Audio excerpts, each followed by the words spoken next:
किसी भी वस्तु का द्रव्यमान जो होता है वो कांस्टेंट होता है, नियत रहता है। स्थान बदलने से द्रव्यमान या चाल बढ़ने या घटने से द्रव्यमान पर कोई प्रभाव नहीं पड़ता है। द्रव्यमान एक स्वतंत्र राशि है, द्रव्यमान एक अदिश राशि है और यह किसी पर निर्भर नहीं है।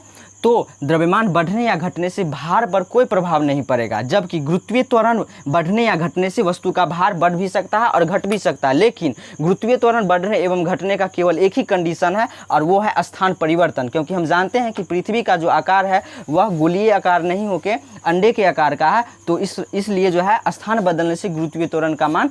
हेलो दोस्तों, आज के इस वीडियो में कुछ बेसिक्स न्यूमेरिकल को सॉल्व करने वाले हैं जो विभिन्न प्रकार के कॉम्पिटिटिव एग्ज़ाम, चाहे वो एसएससी हो एवं रेलवे ग्रुप डी तथा एनटीपीसी जैसे परीक्षाओं में कई बार पूछा जा चुका है और आने वाले परीक्षाओं में पूछने की एक संभावना बनी हुई है। तो इस प्रश्न को समझेंगे और फिर उसको सॉल्व करेंगे, कॉन्सेप्ट के साथ सॉल्व करना है। ठीक है, तो चलते हैं प्रश्न की ओर।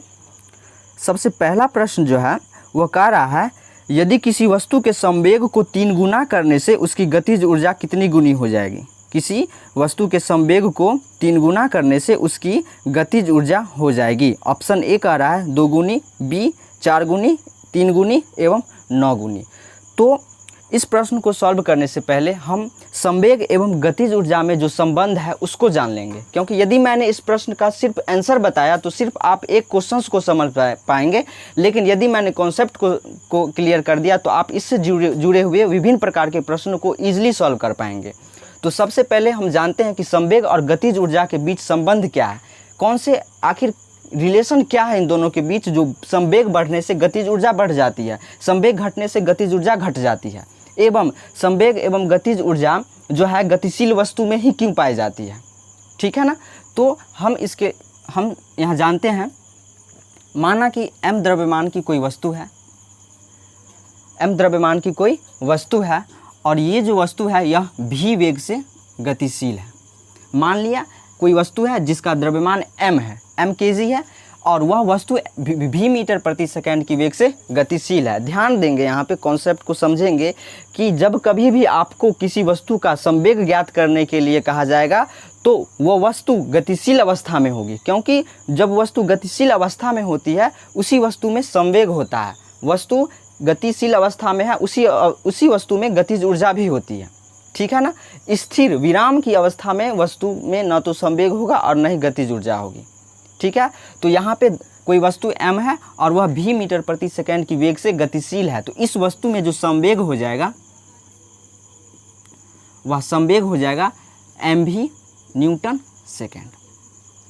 इस वस्तु का संवेग निकल के आ गया mv न्यूटन सेकंड, क्योंकि संवेग क्या कहता है कि किसी वस्तु का संवेग जो होता है वह उस वस्तु के द्रव्यमान एवं उसके वेग के गुणनफल के बराबर होता है। तो मैंने उसके द्रव्यमान को और उसके वेग को गुना कर दिया और उसको संवेग के बराबर कर दिया, और उसका ऐसा है मतलब न्यूटन सेकंड होता है, या इसके अलावा जो होता है वो केजी मीटर प्रति सेकंड भी होता है। कई बार एग्ज़ाम में 2018 में रेलवे ग्रुप डी में संवेग का एसआई मात्रक भी पूछा गया था, जिसमें ऑप्शन में न्यूटन सेकंड नहीं था, दूसरा ऑप्शन था केजी मीटर प्रति सेकंड भी संवेग का एसआई मात्रक होता है। तो इस वस्तु का संवेग mv न्यूटन सेकंड निकल गया और इसी वस्तु का गतिज ऊर्जा कितनी हो जाएगी। काइनेटिक एनर्जी बराबर हम लोग जानते हैं हाफ mv² होता है, हाफ mv² होता है। यानी कि ये जो वस्तु गतिशील है इसका संवेग हो जाएगा mv और इसी गतिशील वस्तु का काइनेटिक एनर्जी भी हो जाएगा हाफ mv²। यानी कि कोई वस्तु गतिशील अवस्था में है तो उस वस्तु में संवेग भी होगा और उस वस्तु में गतिज ऊर्जा भी होगी। वो अलग बात है कि प्रश्न जो है अक्सर जो है गतिज ऊर्जा से संबंधित पूछा जाता है कि यदि कोई वस्तु v वेग से गतिशील है तो उसकी गतिज ऊर्जा कितनी होगी, या कोई वस्तु का वेग 2 गुना हो जाता है तो उसकी गतिज ऊर्जा कितनी हो जाती है। लेकिन उस वस्तु में संवेग भी होता है, उस वस्तु में गतिज ऊर्जा भी होती है। तो इन दोनों के संबंध की अगर हम बात करें तो यहाँ काइनेटिक एनर्जी बराबर हाफ mv²। मैक्सिमम स्टूडेंट्स जो है इस बात को जानते होंगे। तो यहाँ पे जो है हाफ mv² है, तो यहाँ पे क्या करेंगे m से मल्टीप्लाई करेंगे और फिर m से डिवाइड भी कर देंगे। ठीक है। तो ये हो जाएगा हाफ m को m से गुना होगा m² v² बट्टा m। हाफ mv² को इसको इस तरह से लिख दिया, mv² बट्टा का m हो गया। अब यहाँ पे 1/2 2m हो गया। mv को हम लोग लिख सकते हैं संवेग, क्योंकि संवेग बराबर होता है द्रव्यमान गुने वेग। यहाँ भी है द्रव्यमान गुने वेग, तो इसको हम लिख सकते हैं p, और चूंकि इसका स्क्वायर है तो इसमें हो जाएगा स्क्वायर। तो यहाँ से आपको निकल के आ गया kinetic energy equal to p square बट्टा 2m।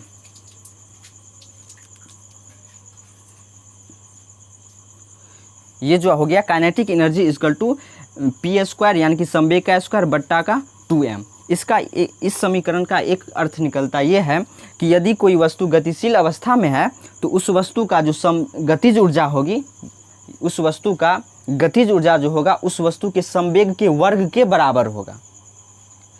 कोई गतिशील वस्तु है तो उसकी गतिज ऊर्जा कितनी होगी, उसके संवेग के वर्ग के बराबर होगा। इस इक्वेशन से इतना ही अर्थ निकलता है। तो इस बात को अगर आप समझ गए तो प्रश्न को बहुत इजीली सॉल्व कर पाएंगे, क्योंकि हमने कहा कि काइनेटिक एनर्जी वस्तु के संवेग के वर्ग के बराबर होता है। इसका मतलब ये हुआ कि यदि किसी वस्तु का संवेग दोगुना होगा तो उसकी गतिज ऊर्जा कितनी हो जाएगी। यदि p दोगुना हो गया तो उसका काइनेटिक एनर्जी कितना हो जाएगा। तो हम जानते हैं कि काइनेटिक एनर्जी उसके संवेग के वर्ग के बराबर होता है, तो ये हो जाएगा 2p का स्क्वायर यानी कि 4 गुना हो जाएगा। ठीक है, दोगुनी होने से गतिज ऊर्जा 4 गुनी हो जाएगी। क्यों? क्योंकि जो गतिज ऊर्जा होता है संवेग का स्क्वायर के बराबर होता है, तो दोगुनी था तो 2 का स्क्वायर हो गया 4 यानी कि 4 गुनी हो जाएगी। ठीक है, अगर प्रश्न रहता 3 गुनी, चूँकि प्रश्न कर रहा है कि संवेग को 3 गुना कर दिया जाए, तो 3 गुना कर दिया जाए तो काइनेटिक एनर्जी हो जाएगा 3p का स्क्वायर बट्टा 2m। यहाँ पहले p स्क्वायर था तो अब जो है संवेग कितना हो गया 3p हो गया, 3 गुनी हो गई। तो यहाँ से जो काइनेटिक एनर्जी आपको निकल रहा है वो हो जाएगा 9p स्क्वायर बट्टा 2m। इसको कुछ इस तरह से लिख देंगे 9p स्क्वायर बट्टा 2m।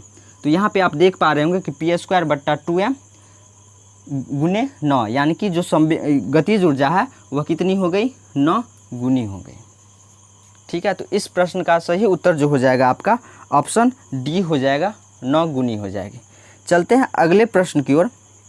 अगला प्रश्न कह रहा है गतिशील पिंड का संवेग आधा करने से उसकी गतिज ऊर्जा हो जाएगी। ऑप्शन दे रखा है आधी, दोगुनी, चौगुनी एवं चौथाई। काफ़ी इम्पॉर्टेंट प्रश्न है और इस तरह के प्रश्न अक्सर जो है एग्ज़ाम में देखने को मिलता है। तो इस प्रश्न को सॉल्व करते हैं। तो कह रहा है गतिशील पिंड का वेग आधा करने से गतिज ऊर्जा हो जाती है। कोई गतिशील पिंड है और उसका वेग क्या करना है, आधा कर देना है। माना m द्रव्यमान की कोई वस्तु है और ये v मीटर प्रति सेकंड की वेग से गतिशील है। ठीक है ना, तो इसका जो काइनेटिक एनर्जी हो जाएगा वो हाफ mv स्क्वायर हो जाएगा। ठीक है, अब इसी m द्रव्यमान की वस्तु के वेग को आधा कर देना है। सवाल में कह रहा है कि आधा कर देना है, तब इसकी गतिज ऊर्जा पर क्या प्रभाव पड़ेगा, कितनी गुनी हो जाएगी। तो हम जानते हैं काइनेटिक एनर्जी बराबर होता है हाफ mv स्क्वायर, तो ये हो जाएगा हाफ mv का मान अब हो जाएगा v/2 और इसका वर्ग हो जाएगा, तो ये हो जाएगा हाफ mv स्क्वायर बट्टा का 4। इसको लिख देंगे 1/4 हाफ mv स्क्वायर। तो यहाँ पे आप देख पा रहे होंगे कि ये जो हाफ mv स्क्वायर है उसका कितना गुना हो गया, 1/4 गुना हो गया। इसका मतलब ये हो गया कि ये चौथाई हो गया। कब चौथाई हो गया, जब वेग को आधा कर दिए। जब वेग को आधा कर दिए तो गतिज ऊर्जा 1/4 गुनी हो गई, यानी कि चौथाई, पहले वाले गतिज ऊर्जा का चौथाई भाग हो गया गतिज ऊर्जा। ठीक है, तो इस प्रश्न का जो सही उत्तर हो जाएगा वो ऑप्शन डी हो जाएगा, चौथाई हो जाएगी। अगर प्रश्न रहता वेग को दोगुना कर दिया जाए, वेग को दोगुना कर दिया जाए तो गतिज ऊर्जा क्या हो जाएगी, तो वेग को दोगुना करने से गतिज ऊर्जा जो हो जाएगी वो आपको हो जाएगी 4 गुनी। क्यों? क्योंकि यहाँ पे हो जाएगा, यहाँ पे v के जगह यहाँ पे क्या हो जाएगा, m द्रव्यमान की कोई वस्तु है और वेग को क्या कर रहा है, दोगुना कर रहा है। तो m द्रव्यमान की कोई वस्तु है और वेग को यहाँ दोगुना कर देना, तो अब ये काइनेटिक एनर्जी जो हो जाएगा वो हो जाएगा m, अब v स्क्वायर की जगह 2v का स्क्वायर, ये हो जाएगा 1/2 4v square but 4v square. तो यहाँ इसको लिख देंगे इस तरह से, तो कितनी गुनी हो गई, 4 गुनी हो जाएगी। ठीक है, प्रश्न को देखते ही आप सॉल्व कर देंगे। अगर इस चीज़ को अच्छे से समझ लिया तो इतना करने की ज़रूरत नहीं है। आप यहाँ से सीधा आइडिया लगा सकते हैं कि आधा होने से 1/4 हो जाता है। 2 गुना होने से 4 गुना हो जाता है, 5 गुना होने से 25 गुना हो जाएगी। ठीक है ना। चलते हैं अगले प्रश्न की ओर। अगला प्रश्न है, बराबर द्रव्यमान के 2 पिंड क्रमशः 3v और 2v के वेग से चल रहे हैं तो उनकी गतिज ऊर्जा का क्या अनुपात होगा। समान द्रव्यमान, बराबर द्रव्यमान का 2 पिंड है और उसका वेग जो है 3v एवं 2v दे रखा है। तो पूछ रहा है कि वो जो पिंड है गतिशील अवस्था में उसकी गतिज ऊर्जा का अनुपात कितना होगा। तो इस प्रश्न को सॉल्व करने के लिए m मान लिया कि m द्रव्यमान का कोई वस्तु है, ठीक है, और इस वस्तु का जो वेग कितना दे रखा है 3v मीटर प्रति सेकेंड। m द्रव्यमान का कोई वस्तु है और उसका वेग 3v है, तो इसका जो काइनेटिक एनर्जी हो जाएगा, काइनेटिक एनर्जी वो कितना हो जाएगा, हाफ m v स्क्वायर होता है, तो 1/2 m v का मान हो जाएगा 3v का स्क्वायर हो जाएगा, तो ये हो जाएगा 1/2 9m v स्क्वायर। इतना निकल के आ गया। ये पहली वस्तु है जिसका kinetic energy 9m v square बट्टा 2 हो गया। इसी द्रव्यमान का यानी कि m द्रव्यमान का ही दूसरा वस्तु है जो 2v वेग से गतिशील है। तो इस वस्तु का गतिज ऊर्जा कितनी हो जाएगी, तो इस वस्तु का जो काइनेटिक एनर्जी हो जाएगा हाफ m और v की जगह 2v का स्क्वायर हो जाएगा, तो ये हो जाएगा 1/2 m 4v स्क्वायर। तो इसको कुछ इस तरह से लिख देंगे m v स्क्वायर बट्टा का 2। तो पहले वस्तु जो 3 वेग से गतिशील था उसका kinetic energy 9m v square बट्टा 2 निकल के आया है, जबकि दूसरी जो वस्तु था जो 2v से गतिशील था उसका जो गतिज ऊर्जा निकल के आया है वो हो गया आपका 4m v स्क्वायर बट्टा 2। अब इन दोनों गतिज ऊर्जा का अनुपात निकालना है, तो अनुपात बराबर हो जाएगा 9m v स्क्वायर बट्टा का 2 और ये हो जाएगा 4m v स्क्वायर और नीचे वाला 2 ऊपर चला जाएगा, 2 से 2 कैंसिल, m v स्क्वायर से m v स्क्वायर कैंसिल, बच गया ऊपर में 9 नीचे में 4, यानी कि जो अनुपात निकल के आ गया काइनेटिक एनर्जी का वो 9:4। कितना हो गया, 9:4। ठीक है ना। तो इसका जो सही उत्तर हो जाएगा वो आपको हो जाएगा ऑप्शन ए 9:4। इस प्रश्न को सॉल्व करने के लिए इतना करने की कोई ज़रूरत नहीं है। अगर आप कॉन्सेप्ट को समझ लिए हैं तो क्वेश्चन को देखते ही सॉल्व कर सकते हैं। कैसे, तो कह रहा है कि द्रव्यमान कांस्टेंट है, द्रव्यमान दोनों का इक्वल है और वेग जो है 3v है और वेग है 2v। तो गतिज ऊर्जा का जो है हमको अनुपात निकालना है। तो गतिज ऊर्जा का अनुपात होता है, इसका हो जाएगा 1/2 m v स्क्वायर, इसका हो जाएगा 1/2 m v स्क्वायर। अब m तो इक्वल है, 1/2 भी इक्वल है, ये दोनों कट जाएगा, बच गया v स्क्वायर। चूँकि वेग अलग अलग है तो इसका वेग 3v है, तो 3v का वर्ग होता है 9v स्क्वायर हो जाएगा, और 2v यहाँ पे वेग है 2v, तो 2v का स्क्वायर होता है 4v स्क्वायर, v स्क्वायर से v स्क्वायर कट गया, तो 9:4 इसका आंसर हो जाएगा। इतना करने का ज़रूरत नहीं है, ये कॉन्सेप्चुअली अगर समझ में आ गया है तो आप क्वेश्चन को देखते ही 1 से 2 लाइन में कुछ ही सेकंड में इजीली सॉल्व कर सकते हैं। ठीक है ना। चलते हैं अगले प्रश्न की ओर।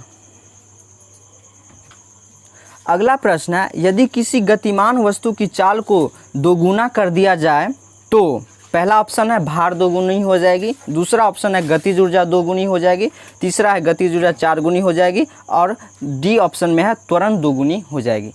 तो इसका आंसर तो सीधा सीधा आप बता सकते हैं, लेकिन हम इसको ऑप्शन बाय विश्लेषण करेंगे।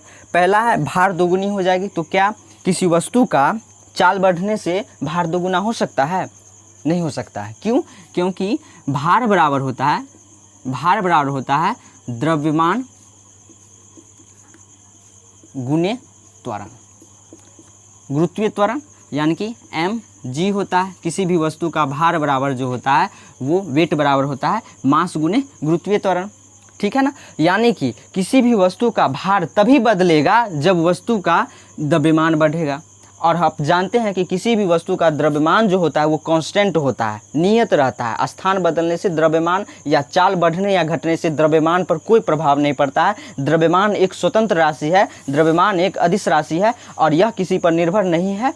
तो द्रव्यमान बढ़ने या घटने से भार पर कोई प्रभाव नहीं पड़ेगा, जबकि गुरुत्वीय त्वरण बढ़ने या घटने से वस्तु का भार बढ़ भी सकता है और घट भी सकता है। लेकिन गुरुत्वीय त्वरण बढ़ने एवं घटने का केवल एक ही कंडीशन है और वो है स्थान परिवर्तन, क्योंकि हम जानते हैं कि पृथ्वी का जो आकार है वह गोलीय आकार नहीं होके अंडे के आकार का है। तो इसलिए जो है स्थान बदलने से गुरुत्वीय त्वरण का मान बदल जाता है, यानी कि भार तभी बदलेगा जब गुरुत्वीय त्वरण बदलेगा। यानी कि इसका जो पहला ऑप्शन है वो बिल्कुल गलत हो जाएगा, क्योंकि किसी भी वस्तु का वेग बढ़ने या घटने से भार पर कोई प्रभाव नहीं पड़ता है। अगले ऑप्शंस की ओर चलते हैं। ऑप्शन बी में है गतिज ऊर्जा दोगुनी हो जाएगी। तो गतिज ऊर्जा के बारे में हम जानते हैं कि गतिज ऊर्जा किसी भी वस्तु की गतिज ऊर्जा जो होती है उसके वेग पर निर्भर करता है। यदि वेग बढ़ेगा गतिज ऊर्जा भी बढ़ेगा। वो अलग बात है कि किस अनुपात में बढ़ता है, लेकिन बढ़ता जरूर है। वस्तु का वेग बढ़ेगा तो गतिज ऊर्जा भी बढ़ेगी, यदि वस्तु का वेग घटेगा तो गतिज ऊर्जा भी घटेगी, और यदि वेग बढ़ेगा तो संवेग भी बढ़ेगा। ठीक है ना, यहाँ संवेग का चर्चा नहीं है, लेकिन ध्यान में रखेंगे कि वेग बढ़ने और घटने से संवेग भी बढ़ता और घटता है। तो ऑप्शन बी में कह रहा है गतिज ऊर्जा दोगुनी हो जाएगी। तो हमने क्या कहा है कि वस्तु का वेग चाल दोगुनी हो जाएगी, तो काइनेटिक एनर्जी बराबर होता है हाफ एम वी स्क्वायर। अब यहाँ सीधा सॉल्व करना है। हाफ एम वी का मान क्या कर रहा है, दोगुना करना है, तो 2v हो जाएगा। तो ये हो जाएगा हाफ एम 4v स्क्वायर, यानी कि 4mv स्क्वायर बट्टा 2। तो ये कितना गुना हो रहा है, 4 गुनी हो रही है, जबकि ऑप्शन में है 2 गुनी। ये ऑप्शन बी भी गलत हो जाएगा। अगला ऑप्शन है सी, गतिज ऊर्जा चौगुनी हो जाएगी। बिल्कुल सही आंसर है, क्योंकि यहाँ देख पा रहे होंगे कि गतिज ऊर्जा कितनी गुनी हो जाती है, 4 गुनी हो जाती है। कब, जब वस्तु का वेग 2 गुना हो जाता है। ठीक है, तो इसका सही ऑप्शन जो हो जाएगा वो ऑप्शन सी हो जाएगा, सही उत्तर। अगला जो प्रश्न है, 1 ग्राम व 4 ग्राम के 2 पिंड समान गतिज ऊर्जा से गति कर रहे हैं, तो इसके रेखीय संवेग का अनुपात क्या होगा। ठीक है, 2 पिंड दे रखा है जिसका द्रव्यमान अलग अलग है एवं उसकी गतिज ऊर्जा समान है, तो हमको संवेग का अनुपात पूछा जा रहा है। तो आप उस बात को याद करेंगे जो हमने पहले बता दिया है कि संवेग और गतिज ऊर्जा में संबंध क्या है। उसके द्वारा आप क्वेश्चंस को देखते ही समझ जाए, आंसर जो है लगा सकते हैं। ठीक है ना, तो ये जो है कोई पिंड है जिसका द्रव्यमान दे रखा है 1 ग्राम, तो इसका जो काइनेटिक एनर्जी होता है वो p स्क्वायर बट्टा 2m होता है। संवेग वाला फार्मूला यूज करेंगे। ठीक है ना, तो यहाँ पे काइनेटिक एनर्जी बराबर हो जाएगा p, माना कि इस वस्तु का 1 ग्राम वाले वस्तु का संवेग जो है p1 है। ठीक है ना, तो p1 का स्क्वायर और 2 गुने 1, तो इसका जो काइनेटिक एनर्जी निकल के आ गया p1 का स्क्वायर बट्टा का 2। 1 ग्राम वाले वस्तु का संवेग निकल के आ गया, सॉरी काइनेटिक एनर्जी निकल के आ गया p1 का स्क्वायर बट्टा का 2। अब दूसरा जो पिंड है जिसका द्रव्यमान 4 ग्राम दे रखा है, तो इसका काइनेटिक एनर्जी कितना हो जाएगा। तो मान लिया कि इसका संवेग p2 है, तो p2 का स्क्वायर बट्टा 2m होता है। तो यहाँ हो जाएगा 2 और द्रव्यमान का मान दे रखा है 4, यानी कि p2 का स्क्वायर बट्टा 4 दूनी 8। इसका काइनेटिक एनर्जी इतना निकल के आ गया। अब सवाल में दे दिया है कि दोनों का गतिज ऊर्जा समान है।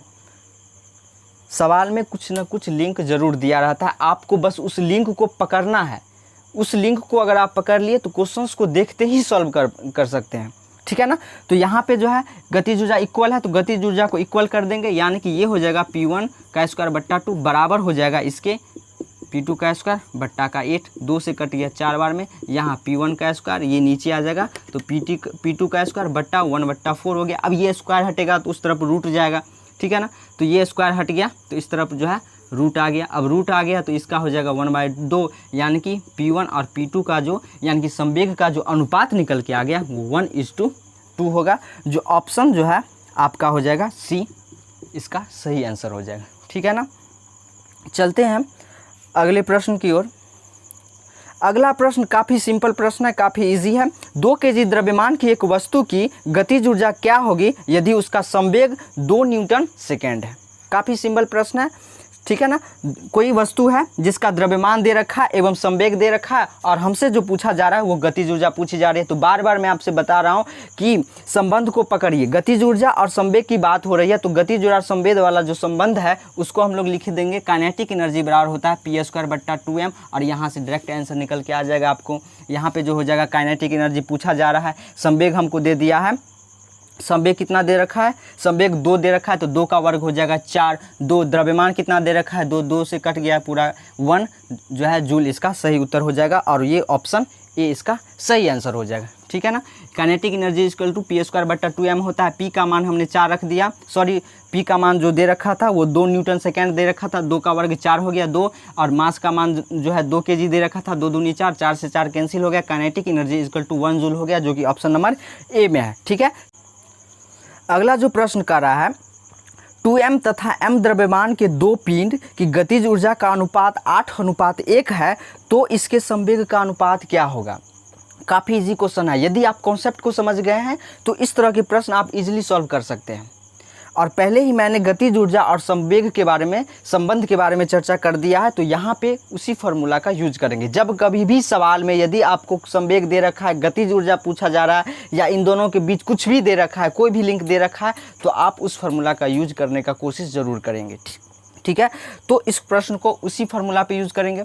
मान लिया कि ये 2m वाला वस्तु है तो इसका जो काइनेटिक एनर्जी हो जाएगा वो इसका संवेग का स्क्वायर बट्टा में 2m होता है। काइनेटिक एनर्जी बराबर p²/2m होता है तो इसका जो संवेग है p1 है तो यहाँ p1 का स्क्वायर, यहाँ 2 और द्रव्यमान का मान कितना दे रखा है तो 2m है तो 2m डाल दिए, p1 का स्क्वायर बट्टा 2 दूनी 4m हो गया। यानी कि 2m द्रव्यमान वाले वस्तु का जो काइनेटिक एनर्जी निकल के आ गया वो p1 का स्क्वायर बट्टा का 4m निकल के आया है। दूसरा जो वस्तु है जो m द्रव्यमान का है इसका जो काइनेटिक एनर्जी हो जाएगा वो हो जाएगा आपको p², मान लिया कि इसका संवेग p2 है और यहाँ पे जो हो जाएगा काइनेटिक एनर्जी p²/2m होता है तो यहाँ पे m का मान है m, तो इस वस्तु का जो काइनेटिक एनर्जी निकल के आ गया वो इतना आ गया।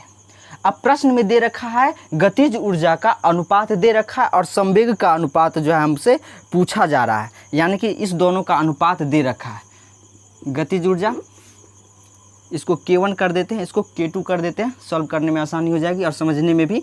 तो ये हो गया EK1 और EK2 का अनुपात दे रखा है 8/1। तो इसका मान कितना आया p1 का स्क्वायर बट्टा में 4m, तो यहाँ डाल देंगे p1 का स्क्वायर बट्टा में 4m। इसका कितना मान आया है p2 का स्क्वायर बट्टा में 2n, तो p2 का स्क्वायर बट्टा वाला 2m चल जाएगा ऊपर, 2m से 4m कट गया 2 बार में, यहाँ पे बराबर में है 8/1, तो यहाँ पे निकल के आ गया p1 का स्क्वायर बट्टा में p2 का स्क्वायर बराबर, ये नीचे वाला ऊपर चला जाएगा तो 16/1। अब यहाँ पे चूंकि स्क्वायर लगा है, स्क्वायर हटेगा, स्क्वायर हट जाएगा तो इस तरफ लग जाएगा रूट, और जब रूट लग जाएगा तो इसका जो हो जाएगा संवेग का अनुपात जो हो जाएगा वह 4:1 हो जाएगा, जो कि ऑप्शन नंबर सी है। इसका सही उत्तर हो जाएगा 4:1 ऑप्शन सी। अगला प्रश्न है, एक पिंड जिसका द्रव्यमान 4 kg है तथा संवेग 6 न्यूटन सेकेंड है तो इसकी गतिज ऊर्जा क्या होगी। फिर से वही सवाल बदल सकता है, कॉन्सेप्ट समझना है। कॉन्सेप्ट को अगर आप समझ लिए हैं तो किसी भी प्रकार का प्रश्न यदि आपसे पूछा जाएगा तो आप उसको ईजिली सॉल्व कर सकते हैं। तो कॉन्सेप्ट को समझना है। फिर से वही बात है, संवेग दे रखा है और गतिज ऊर्जा पूछी जा रही है, तो गतिज ऊर्जा और संवेग के बीच जो संबंध है उसको हम लोग लिख देंगे kinetic energy equal to p²/2m होता है। अब यहाँ पे p का मान दे रखा है 2, ठीक है, 2 द्रव्यमान का मान देखा है 4, 2 से 2 कैंसिल 1/4 हो जाएगा। अब इसको तोड़ेंगे तो 0.4 दूनी 8, 2 4 5 20, 0.25 जूल जो है इसका सही उत्तर हो जाएगा, जो कि ऑप्शन नंबर है सी, इसका सही उत्तर हो जाएगा। उम्मीद करता हूं दोस्तों वीडियो अच्छा लगा होगा, कॉन्सेप्ट जो है बहुत सारे कॉन्सेप्ट क्लियर हुए होंगे। अगर वीडियो पसंद आ रहा हो तो वीडियो को लाइक करें, शेयर करें और चैनल को सब्सक्राइब कर लें। थैंक यू, धन्यवाद।